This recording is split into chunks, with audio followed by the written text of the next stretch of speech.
Guys, ஒரு பறவை மேலே வார் எடுத்திருக்காங்கன்னு சொன்னால் நம்புவீங்களா?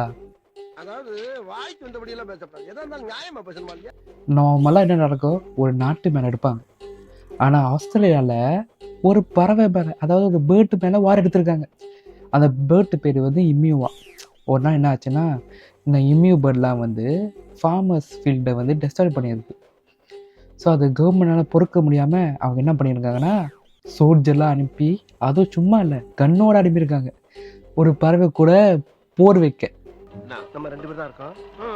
டீசென்ட்டா முடிச்சுக்கணும். எப்படி உயிர் மேல ஆசை இருந்தா நான் இடிச்சது தப்புன்னு கால்ல வந்து மன்னிப்பு கேட்டு கண் எமைக்கிறதுக்குள்ள ஓடி சுட்டிருக்காங்க. கன் ஷூட்லாம் நடந்திருக்கு. அந்த பேர்டு வந்து பீஸாக எல்லாத்தையும் டாஷ் பண்ணிட்டு எஸ்கேப் ஆயிடுச்சு.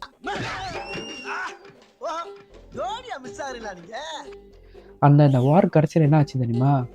ஜெயிச்சது இந்த பேர்ட் டீம் தான். சோல்ஜர்லாம் தோத்து போயிட்டாங்க. நான் செவனே தானா போய்க்கிருந்தேன். யாரு வம்பு தும்புக்காச்சும் போனனா? இந்த வாருக்கு ஒரு பேர் வச்சிருக்காங்க வேற. அது பேரு தி கிரேட் இம்யூ வார். இந்த வாரில் வந்து மனுஷங்க சோத்துட்டாங்க. ஜெயிச்சது பேர்ட்.